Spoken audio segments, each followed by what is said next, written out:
একসময় যার গান দাপিয়ে বেরিয়েছে চার্টের শীর্ষস্থান, সেই গ্র্যামির মনোনীত র্যাপার মিস্টিক্যাল এবার শিরোনামে গুরুতর অপরাধের কারণে। জনপ্রিয় এই মার্কিন শিল্পীকে 2022 সালে ধর্ষণ মামলায় 20 বছরের কারাদণ্ড দিয়েছেন যুক্তরাষ্ট্রের একটি আদালত। রায় ঘোষণার সময় আদালতে উঠে আসে সেই ঘটনার ভয়াবহ বর্ণনা।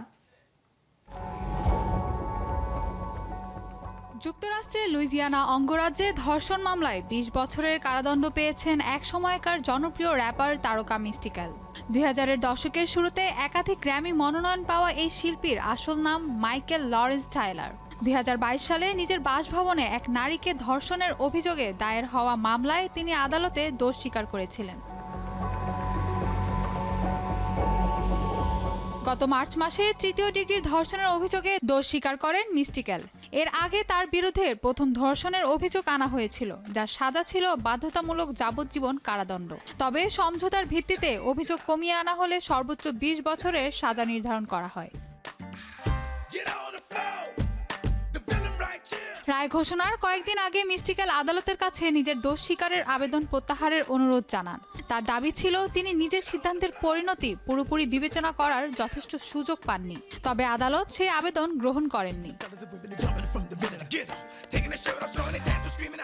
সাজা ঘোষণার আগে ভুক্তভোগী নারী আদালতে বক্তব্য দেন। তিনি বিচারকের কাছে মিস্টিক্যালের সর্বোচ্চ শাস্তি দাবি করেন। আদালতে তিনি অভিযোগ করেন ঘটনার সময় র্যাপার তাকে মারধর করেন, গলা চেপে ধরেন এবং জোরপূর্বক ধর্ষণ করেন।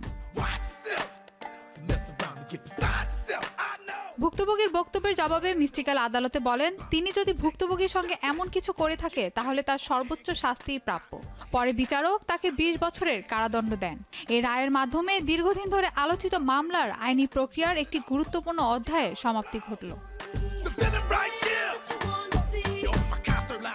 মিস্টিক্যালের দীর্ঘ সঙ্গীত জীবনের পাশাপাশি তার বিতর্কিত আইনি অধ্যায়েরও নতুন মোড় তৈরি হলো। এক সময়কার জনপ্রিয় এই র্যাপার তারকাকে জীবনের গুরুত্বপূর্ণ 2টি দশক কাটাতে হবে কারাগারের অন্তরালে। Mahbuba Mostarin, showbiz tonight.